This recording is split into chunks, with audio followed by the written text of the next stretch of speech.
El 10 de diciembre de 2013, el Senado dio sanción definitiva a la ley que regula el mercado del cannabis en Uruguay. Se está cumpliendo una década y el aniversario redondo sirve para pasar raya. Días atrás, la Universidad Católica realizó una actividad titulada Zonas Grises, Mercados Legales e Ilegales, 10 años de la regulación de cannabis en Uruguay. Allí habló el secretario nacional de Drogas, Daniel Radío. Según recogió el semanario Búsqueda, Radío admitió que le da vergüenza ir a este tipo de charlas porque considera que detrás del ruido generado por aquella regulación ha habido pocos avances. Tenemos un gran cartel y atrás tenemos el riesgo de tener un baldío con mejoras, dijo Radío.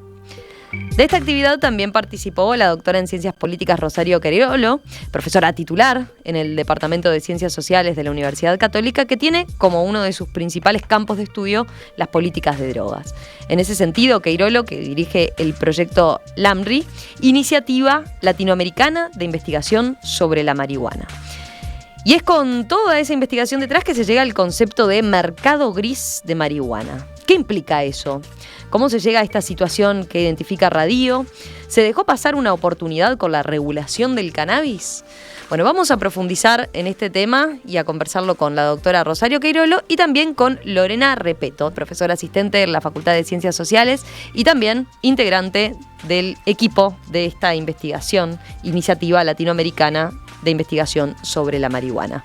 A las dos, bienvenidas. ¿Cómo andan? ¿Cómo les va? ¿Qué tal? Muy Muchas bien, gracias. muchas gracias por la invitación. ¿Cuánto hace que tienen como línea de investigación el mercado de la marihuana en Uruguay? Bueno, esto empezó cuando pasó la ley, que junto con Fernanda Boidi y José Miguel Cruz, que trabaja en Florida International University, dijimos en ese momento, qué raro esta ley pasando cuando en general no tiene cuando no tiene apoyo popular, y este tipo de leyes suelen ser leyes que surgen más de como lo que se llama de abajo hacia arriba, ¿sí? En inglés sería bottom up, que vienen como más de una demanda popular, y si bien esto es un tema que también hemos trabajado con Lorena, esta ley tenía un movimiento atrás que la empujaba, había un grupo de activistas importante. En realidad fue lo contrario, ¿no? Fue de arriba para abajo, fue top down, y entonces dijimos, qué raro esto, y empezamos a estudiar, ¿sí? Eso bien al inicio, más como desde el lado de por qué una política que no una política de este tipo, que no tiene apoyo popular, entra en la agenda, y bueno, y de hecho es aprobada. Entonces, ese fue el origen, y después hemos estado trabajando en esto desde ese momento, mirando como distintos resultados, tratando de evaluar la política, de seguir los resultados. Obviamente Uruguay genera muchísimo interés internacional, y hay como mucho interés en que haya datos que muestren qué es lo que pasa. Entonces perciben si tienen demanda de colegas del exterior, preguntando, ávidos por saber. Exacto, y bueno, y qué sí que funciona, qué no funciona, como es una regulación muy distinta a la, por ejemplo, que existe en Canadá, o sea, tiene características diferentes, muy diferentes, y también a las legalizaciones en los estados que han legalizado en Estados Unidos, y por lo tanto, entonces, claro, porque además en este periodo de tiempo ha ido variando, ¿no? Variando el contexto internacional, y les permite hacer esa comparación más a nivel de lo que pasa en otros países. Sí, exacto. Comparar con esos países y a la vez ver cómo va evolucionando también en Uruguay, ¿no? Por eso creo que con Lorena y con el equipo de investigación compartimos esta idea que es muy importante, como juntar datos, tener buenos datos. Parte de nuestro objetivo es ese. Obviamente en Uruguay también hay buenos datos en algunas cuestiones, como por ejemplo los datos que genera la Junta Nacional de Drogas a través del Observatorio Uruguayo de Drogas, que miden prevalencia, ¿sí? Ahí tenemos una serie de tiempo buenísimas que empezaron sobre el 2000, principios de los 2000, que miden prevalencia de cannabis y de otras sustancias también, de alcohol, de tabaco, de cocaína, de pasta base, que tanto en la población general como en población joven, y eso nos ha permitido también hacer muchas investigaciones usando esos datos. Pero también había otros datos que no existían y parte del proyecto busca generar eso, como por ejemplo ahora lo que estamos haciendo, que es una encuesta, un trabajo sobre mercados grises, como tú lo presentaste, pero además está basado como una recolección de datos con consumidores frecuentes de cannabis, con entrevistas, con encuestas, que dan como otra profundidad a saber cómo es que se están moviendo los mercados. Hablemos del mercado gris como tal. Después podemos capaz que contextualizar y profundizar en las razones, ¿no? Pero vayamos de lleno a la idea del mercado gris. Lo que ustedes señalan es que la regulación generó un mercado legal que le comió parte de la torta, digamos, al mercado ilegal, pero no lo eliminó. Porque solo, claro, alcanza algo así como el 30% de la demanda, ¿no? Pero luego está ese otro campo, el mercado gris, que es una noción diferente. A ver, Lorena, ¿te parece? ¿Podemos explicarlo en qué consiste el mercado gris? Sí, claro. En realidad hay como toda una producción a nivel académico sobre mercados grises que tiene que ver también con experiencias previas a regulación en nuestros países del mundo. Eso, digamos, nos dio como el pie a nosotros para empezar a pensar en cómo funcionaría ese mercado gris en Uruguay luego de la regulación. Si bien hay diferentes como formas de qué es un mercado gris, bueno, nosotros en realidad en lo que estamos trabajando lo definimos de esta manera, ¿no? Es producción de marihuana legal que se distribuye de manera ilegal o no prevista, digamos, por el marco legal, ¿sí? Entonces, en realidad, este mercado gris que nosotros estamos empezando primero a conceptualizar y después en el paso siguiente a tratar de medir o de ver cuánto pesa eso dentro del mercado total. Es bastante difícil en realidad en general medir estas cosas, pero bueno, estamos haciendo esos esfuerzos. En realidad empezamos con esta idea de que la legalización, como decías vos, Romina, introduce este mercado legal y se generan espacios nuevos, ¿no? El mercado ilegal sigue funcionando, también se adapta y también cambia, también estamos empezando a ver algunas cosas que pasan con el mercado ilegal, pero este mercado gris entonces empieza como a capturar, ¿no?, a algunos usuarios que por diferentes razones o están en alguno de los dos mercados, tanto el ilegal como el legal, y además complementan con otras. Complementan también, eso puede ser. Porque, exacto, a ver, sería el generado por lo que se produce de gente que está registrada, por ejemplo, como cultivador o que está registrado en un club de cannabis, pero que luego o lo vende o lo comparte con personas que no forman parte del registro. Exacto. Entonces hay una producción legal, ¿no?, que claro, se distribuye de esa manera. Lo que nosotros empezamos con esta idea, con Rosario y con los otros compañeros del proyecto, de que había un mercado gris, y en realidad lo que estamos ahora más como viendo ya como resultado es que tenemos diferentes matices de gris, ¿sí? Estamos trabajando justamente en esta conceptualización con diferentes variables, dependiendo si la actividad es para obtener ganancias o no, si es dentro del entorno de las redes sociales de quien lo distribuye, o si tiene contacto o no con el mercado ilegal, o el circuito de narcotráfico, y tenemos diferentes matices. Nosotros estamos trabajando sobre 4 tipos de grises, ¿sí?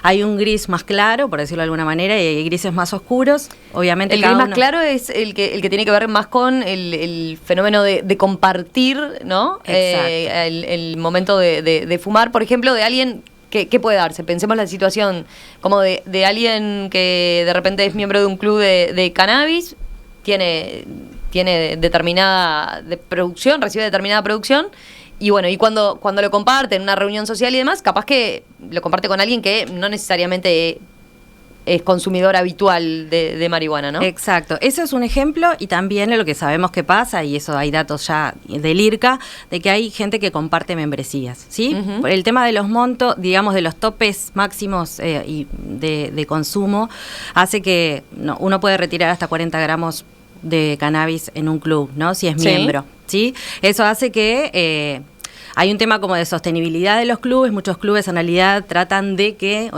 promueven que los usuarios, sus miembros, se lleven esos 40 gramos. Como no todos los miembros consumen esos 40 gramos, hay gente que comparte membresías. Bien. ¿Sí? O sea, figura uno como nombre, pero se sabe que son entre los dos lo pagan. Exacto. O 3. Y comparten Bien. los costos. Eso es un típico ejemplo de este mercado gris clarito, ¿no?, que está como más pegado, si se quiere, al mercado legal.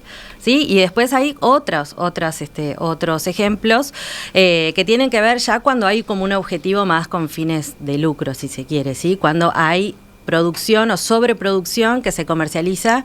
En algunos casos, lo que estamos viendo es que esto va como a un nuevo mercado de gente que solo vende cannabis, ¿sí? A través de digamos, de la producción, de esta sobreproducción en algunas áreas. Y después hay otros que directamente, ¿no? Sabemos que el cannabis legal también está llegando a las bocas y a los puntos de venta ilegales, o incluso cruzando fronteras en algunos casos, ¿no? Entonces, bueno, esos matices de grises son súper importantes. No son simplemente una distinción analítica o ¿no? Sino que tienen como muchas diferentes implicancias para la política pública, ¿sí? Si nosotros estamos pensando que la política pública a 10 años debería mirarse, ¿no? O deberíamos mirar todo qué es lo que está pasando para ver cómo sigue, esta es una de las cosas que podemos observar. Hay quien puede preguntarse, bueno, ¿y por qué el consumidor, teniendo la posibilidad de hacerlo de forma legal, por qué cae en esta zona gris, digamos? ¿Qué es lo que lo lleva, por ejemplo, el hecho de tener que ser parte del registro es un factor que incide? Sí, seguro. Hay varios factores en realidad que inciden en la generación del mercado gris, que en eso también tenemos diferencias con lo que pasa en otros países, ¿sí? Nuestro modelo es un modelo, digamos, como bastante restrictivo, ¿sí? Cuando se analizan como las diferencias en las regulaciones o legalizaciones de cannabis, tenemos como por un lado los modelos comerciales y por otro lado los modelos que se llaman como del medio, que a veces se asocian a modelos que son como non-profit, ¿sí?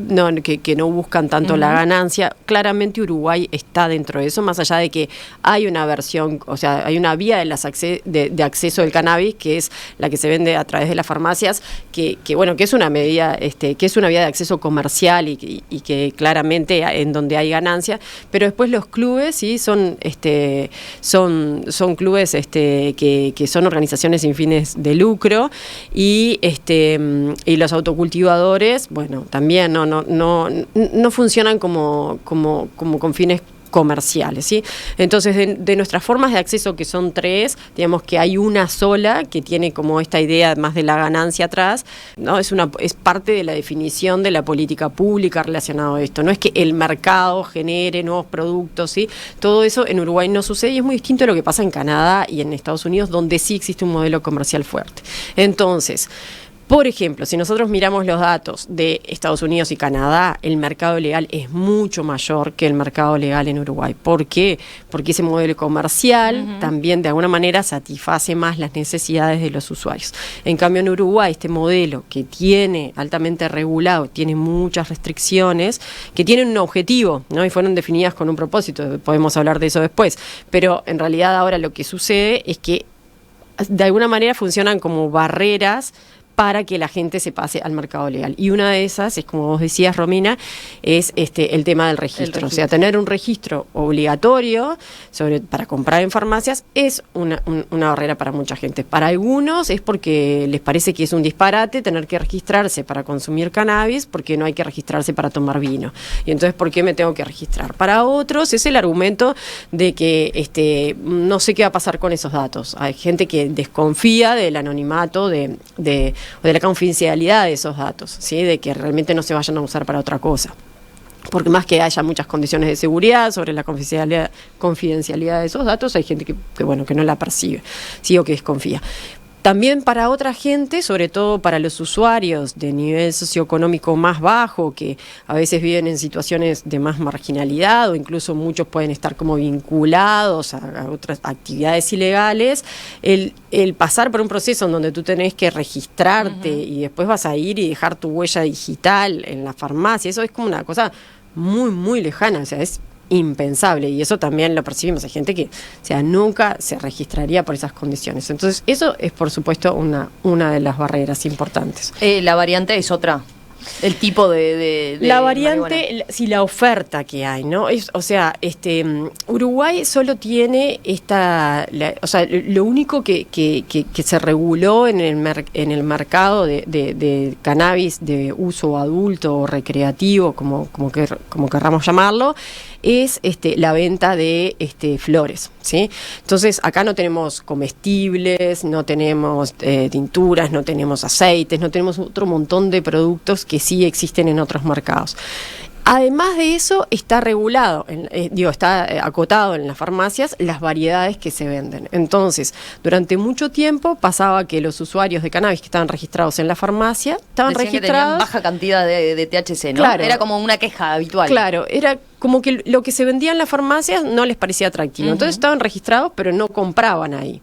Entonces, ¿dónde compraban? Y bueno, algunos autocultivarían, y por más que en realidad si estás registrado en la farmacia no deberías autocultivar, sí, claro, porque tenemos vías excluyentes, ¿sí? O estás en una o estás en otra, Claro. si lo hacían, o compartían membresía, o compraban en el mercado o ilegal, o en este mercado gris del que hablaba Lorena. Entonces, la falta de encontrar lo que quiero consumir en esta vía que es como la más comercial, claramente es una limitante. De hecho, cuando surgió la nueva variante Gamma, aumentaron no solo las ventas, sino la cantidad de personas que estaban registrando para consumir, farmacia. Exacto, para comprar en farmacias. Y bueno, y ahí de hecho se agotó, ¿no? Entonces esa variedad. Eso demuestra de que de encontrar lo que uno busca, bueno, cómo funciona el mercado en general, si no encuentro lo que estoy buscando en el mercado legal, bueno, es una de las barreras para no estar en ese mercado. ¿El consumo esporádico puede ser otra? Sí, en realidad también. Que diga, bueno, ¿por qué me voy a registrar si, no sé, si fumo 2 veces por año, no sé, una cosa así? Exacto. Y además tengo otras formas de conseguirlo que no implican registrarme, ¿no? Entonces, que son menos riesgosas que las que teníamos antes también, ¿no? Porque lo que está pasando es que hay mucha más oferta, ¿no? Tenemos más cerca cannabis, ¿no? Otro cannabis que el que había antes de la legalización también, o más flores y menos prensado, ¿no? Hay como otra disponibilidad porque tenemos amigos, familiares, conocidos. Entonces eso también hace que, como decís vos, aquellos usuarios que de repente fuman una vez por mes o cuando salen una vez por semana, no sientan la necesidad de registrarse porque lo consiguen de otra manera. Entonces eso también, además de eso, también el tema de las restricciones que hay, agregando lo que decía Rosario recién, entre las 3 vías de acceso, que son los clubes, el autocultivo y las farmacias, que son excluyentes, pero al mismo tiempo, es decir, los usuarios pueden estar registrados solo en una. Si deciden cambiarse, además tienen que dejar pasar, son 2 o 3 meses, ¿no? Para cambiarse de vía. Sí. Por lo tanto, eso también hace que, primero, que los costos, digamos, de transacción, de pasarse de una a otra vía, puedan ser altos para esas personas.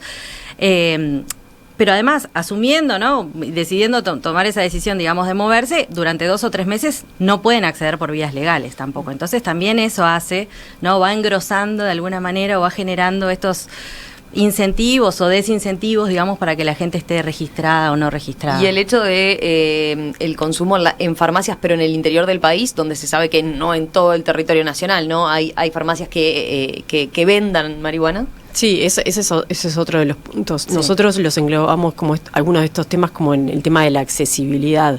Y la accesibilidad hace a que haya también puntos de venta cercanos a donde tú vivís. Si tenés que, no sé, trasladarte 200 kilómetros para llegar a una farmacia donde se venda cannabis, obviamente esa vía de acceso no es considerada por los usuarios y van a recurrir a otras. Entonces, la situación que hoy tenemos, que si bien hay la cantidad de farmacias que se han ido incorporando a la dispensación de cannabis es mucho mayor que al principio, igual hay gran parte del país donde no hay farmacias que vendan cannabis. Entonces eso es otra limitante porque tampoco es que sea tan fácil entrar en un club, o sea, no es que sea súper difícil, pero los clubes, bueno, tienen un límite en la cantidad de miembros, no es que vayas a ver un club de cannabis con un cartel afuera. En general muchos funcionan con este sistema de que las membresías son entre redes de conocidos, entonces tampoco es que haya un club a cada vuelta de la esquina, ¿sí?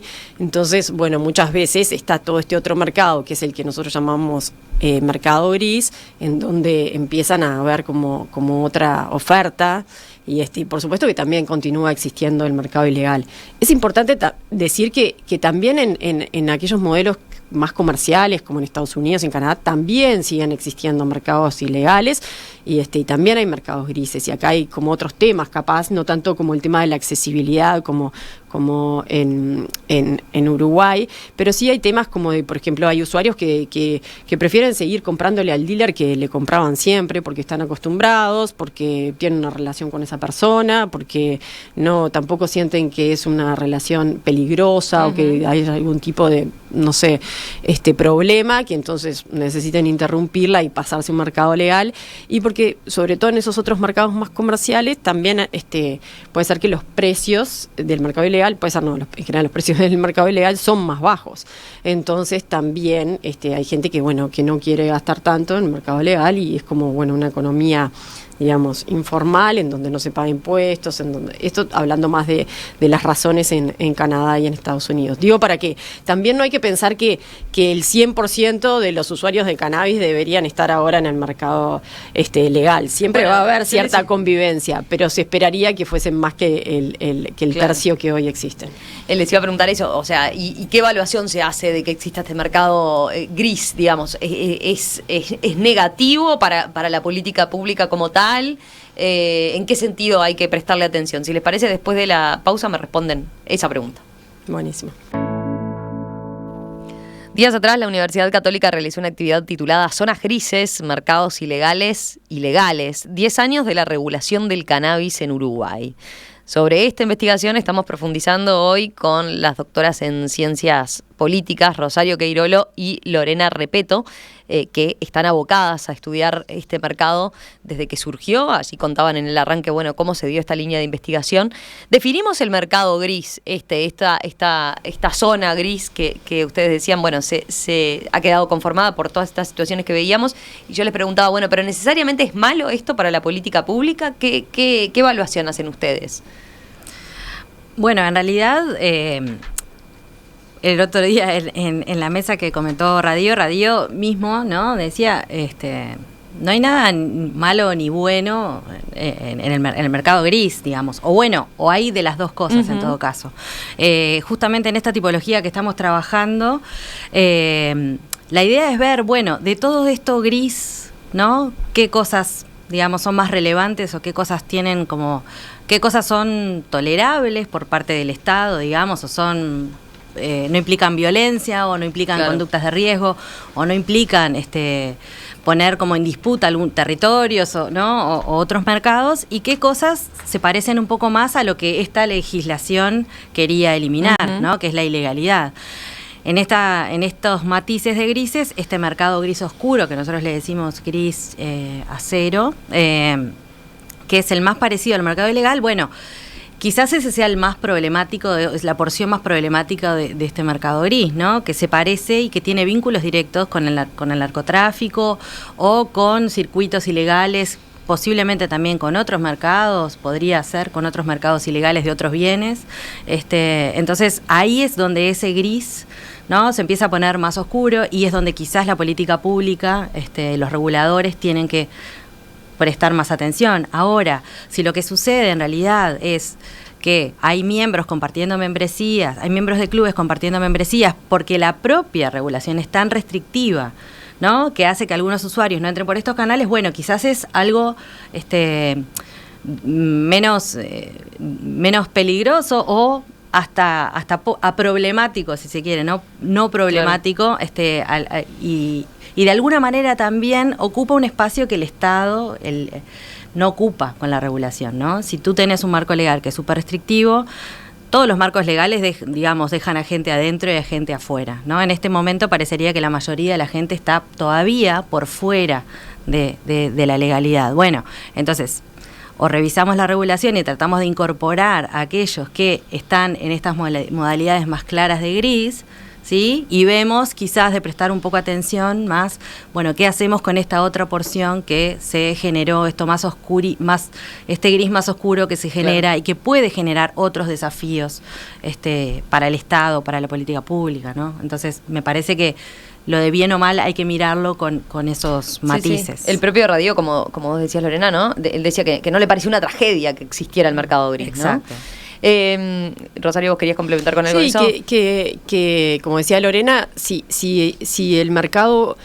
Acá importan dos cosas. Importa esta distinción que estamos haciendo, como que la ponemos como en el tono de gris, sí, para ejemplificar que entonces bueno, si el mercado gris oscuro, gris acero como lo llamamos, es grande, y acá entra la otra consideración, o sea, es como el tono y es el tamaño de eso. Entonces, ahí, bueno, sería algo por lo que tener como una preocupación, pero también siempre y cuando ese mercado también pueda estar vinculado esto a otros problemas, como puede ser la violencia, ¿sí?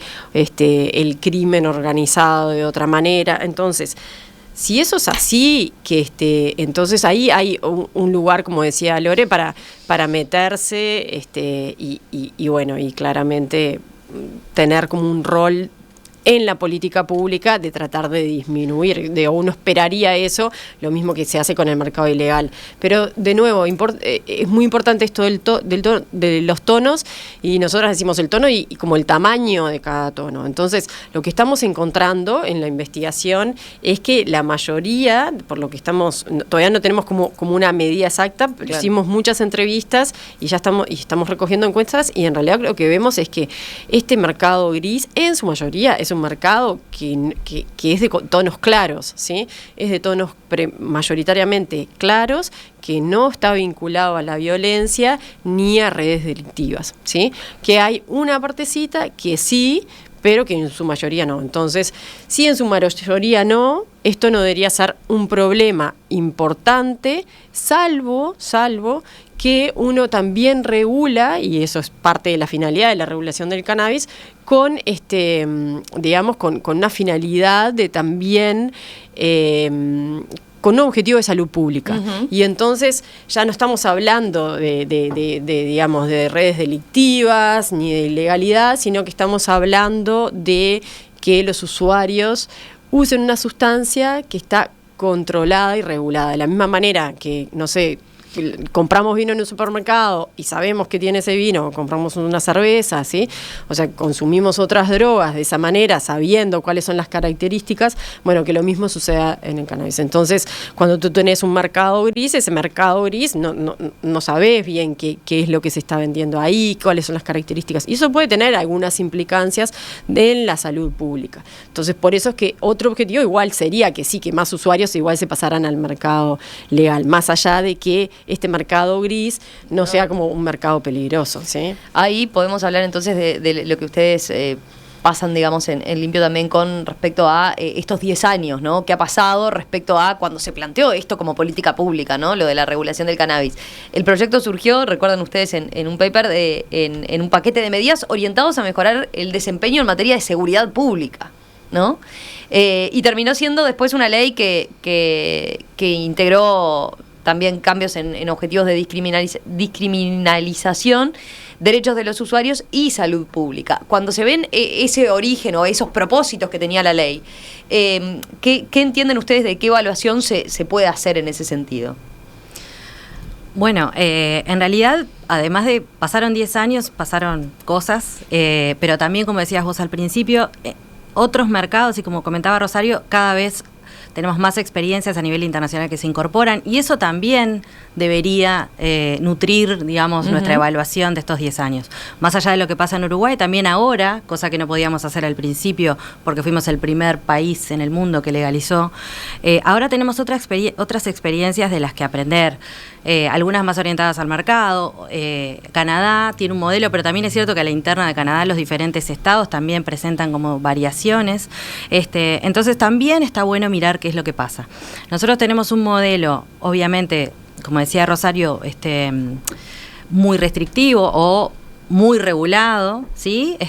Y eso, digamos, en el origen tenía un sentido, posiblemente por esto que decías vos. Si estamos pensando en un esquema vinculado a la seguridad pública, el primer país del mundo que tomaba ese camino, es razonable pensar que ese modelo fuera súper cuidado, ¿no? Con muchas restricciones para evitar posibles efectos, porque no se sabía lo que iba a pasar. Hoy tenemos el diario del lunes, a 10 años, digamos, y también podemos ver un poco qué es lo que pasó. Lo que sabemos es esto que comentaba Rosario, que algunas de estas garantías que estaban dadas al principio parecen estar generando desincentivos para que entren más usuarios al mercado legal. Y eso, más allá de estos matices y todo, parecería ser un problema para la política pública, ¿no? Es decir, si el mercado fue, digamos, si la regulación fue diseñada para incorporar a cada vez más usuarios, bueno, eso es algo entonces en lo que hay que pensar. Seguramente las barreras de acceso, como el registro, como las restricciones para compartir, digamos, mecanismos de acceso, la cobertura territorial, ¿no? Esto que hablaba Rosario, que es súper importante. Hay puntos del territorio a los que no llega el mercado legal. Son algunas cosas sobre las que seguramente y deberíamos estar prestando mucha atención si es que lo que se quiere es que este modelo avance, ¿no? O sea, incorporar a más gente a la legalidad. Sí, y volviendo un poco también a lo que decías de que esta regulación fue al principio encuadrada en una serie de medidas, o sea, incluida, ¿no? No encuadrada en una serie de medidas que apuntaban a mejorar la convivencia ciudadana y la seguridad pública. Una cosa que sí, bueno, que está claro es que regulando el mercado de cannabis tampoco es que va a haber un impacto significativo en la seguridad pública, ¿sí? Eso es era muy ambicioso para la regulación de una sustancia como esta, ¿sí? Hay que entender que en los mercados, como en el mercado de ventas de drogas, hay muchas sustancias. El cannabis es una sustancia que no es de las que generan mayor valor económico, mayor ganancia, por lo tanto tampoco es que el mercado ilegal se va a desestabilizar porque salga el cannabis. Sí, hay alguna evidencia que nosotros tenemos incluso de entrevistas y que otros colegas también han trabajado, en donde donde claramente hay una pérdida de ese mercado para quienes antes lo ocupaban, ¿sí? Para los vendedores ilegales, para bocas, para dealers, ¿sí? Pero no por eso es que van a existir, porque ahora era como un poco desproporcionado pensar que si regulabas el cannabis iba a haber menos, no sé, narcotráfico. O sea, la verdad que es era un objetivo demasiado ambicioso, ¿sí? Entonces, también eso es importante decir, bueno, hay que medir los impactos de la política, los resultados de la política con aquellas cosas que son más razonables medirlas. Y creo que a lo largo de estos 10 años me parece que queda claro que no es lo que hay que mirar, ¿sí? No es que hay que mirar, entonces, regulamos el cannabis, entonces ahora hay menos bocas de ventas de drogas, ¿no? O hay menos violencia, menos, no sé, homicidios o delitos en general. ¿Por qué no? Porque ahí los mecanismos causales no los estamos estableciendo bien. Entonces, o sea, sí, regulemos el cannabis y miremos los impactos en donde sí es razonable y tenemos como un argumento razonable y hay evidencia científica que dice, bueno, esto sí puede tener un impacto. ¿En esto? ¿En qué? Bueno, sí, en reducir el mercado ilegal. Sí, en que, que la gente tenga más información. Sí, en la descriminalización de los usuarios. Sí, en cosas en ese aspecto se mejoró socialmente, se le quitó estigma, o el hecho también de que siga siendo tan regulado hace que todavía no se lo vea como el consumo de tabaco o de alcohol. En realidad, digamos, mover las actitudes de las personas lleva bastante, digamos, cambiar las opiniones y cambiar las actitudes de las personas son procesos en general como de largo plazo, ¿sí? No es como está esta discusión siempre si son las normas lo que cambian cómo los individuos vemos los fenómenos o son esas normas sociales, cómo creemos que debe funcionar el mundo, lo que empuja a que cambien las leyes, ¿no? Nosotros este año justamente publicamos un artículo en el que tratábamos de medir los efectos de la ley sobre la estigmatización de los usuarios. Y bueno, hicimos un experimento en una encuesta y lo que nosotros pudimos observar, los resultados, es que los niveles de estigmatización hacia los usuarios de cannabis bajaron, pero en realidad es si esos usuarios están registrados. Nosotros le preguntábamos a la gente que eligiera entre perfiles de vecinos, consumidores de cannabis, ¿sí? Y esa preferencia siempre era mucho más clara cuando el usuario, el potencial vecino, digamos, estaba registrado. Entonces hay un efecto que tiene que ver con el efecto de la legalidad, que parece también dar como este marco para que los niveles de estigmatización o las opiniones sobre los usuarios se vayan modificando. Pero como te decía, son procesos de largo aliento, no es fácil, no es tan fácil, sobre todo cuando venimos de décadas y décadas, ¿no?, de estigmatización hacia el consumo de sustancias quizás el cannabis la menos estigmatizada en un sentido, pero también, ¿no? Entonces no es fácil mover eso, pero creemos que hay una tendencia, ¿no?, que levemente va adaptándose en este marco de legalidad, entonces hay como más aceptación, aunque son cambios pequeños todavía, ¿no? Todavía hay bastante por trabajar o por resolver en eso. Lo último, les iba a preguntar, yo citaba la frase de Radio, de lo que comentó allí en la actividad, diciendo, bueno, que le daba un poco hasta de vergüenza ir a esos eventos internacionales donde tenía que poner el gran caso uruguayo, ¿no? Y decía, bueno, tenemos un gran cartel, pero atrás tenemos como un baldío, ¿no? Ustedes ven así, incluso haciendo la comparación en materia internacional, ¿Uruguay perdió punta, quedó rezagado, digamos, para lo que es hoy en día? Bueno, a ver, estamos siempre hablando de las regulaciones o legalizaciones de cannabis de uso recreativo. Yo no diría que quedó rezagado o... a ver, dos cosas. Diría que nuestra regulación tiene algunas características que son positivas y que de alguna manera tenemos cierta evidencia de que son así. Para volver a esto del impacto en la salud pública, ¿sí? Una de las cosas que se mide, por ejemplo, es si las legalizaciones o regulaciones aumentan el consumo, ¿sí? Y bueno, tampoco es de esperar que el consumo baje, ¿sí? Pero que no se dispare es algo que uno buscaría, ¿no?, como efecto. Y que también, bueno, haya más información, que uno pueda hacer también algunas políticas de reducción de daños, que la gente, como hay menos estigmatización frente, si tiene un uso problemático de la sustancia, pueda ir al médico, pueda consultar y pueda revertir esa situación antes que si hay mucha estigmatización, que la gente tiende a no hablar del tema. Bueno, todas estas cuestiones.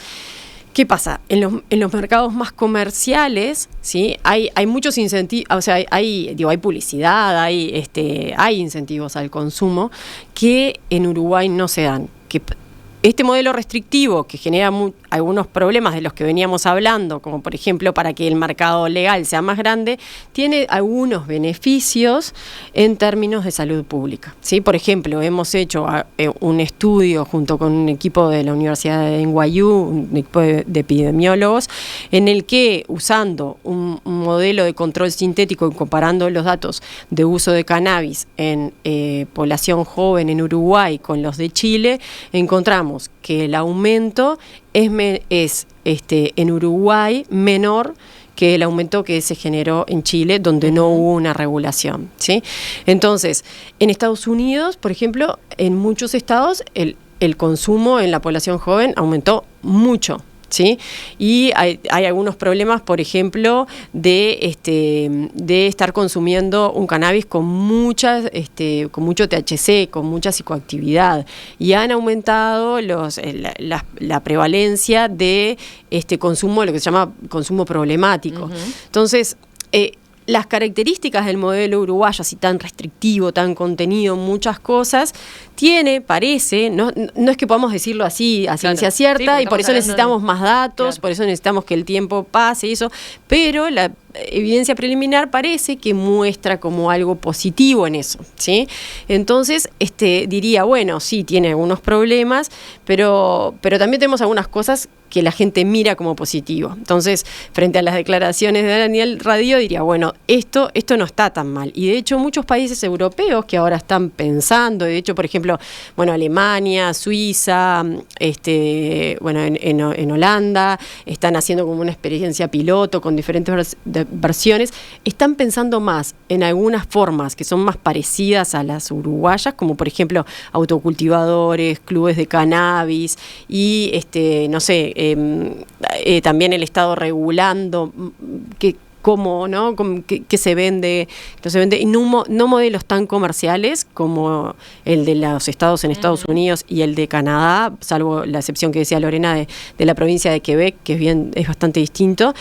Y en ese caso están mirando por estas cuestiones más relacionadas a la salud pública, ¿sí? Porque obviamente estamos regulando una sustancia que claramente también puede ocasionar perjuicios, ¿sí? Lo mismo digo que otras sustancias que tenemos reguladas, como por ejemplo el alcohol. Entonces, en eso creo que Uruguay tiene como algo para mostrarle al resto del mundo, que necesitamos como más evidencia en relación a esto. Necesitamos también generar más evidencia, necesitamos más datos, pero hay algo ahí que no me daría vergüenza.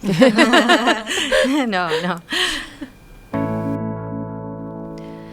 Rosario Queirolo, Lorena Repeto, ambas doctoras en Ciencias Políticas, que integran y dirigen el equipo de Iniciativa Latinoamericana de Investigación sobre la Marihuana. Muchas gracias, gracias por estos minutos. Nos quedaron temas, tengo preguntas para trasladarles, así que en cualquier momento volvemos a conversar al respecto para seguir con otros asuntos a partir de esta evaluación. Perfecto, muchas gracias, Romina. Gracias a las dos. Gracias por la invitación.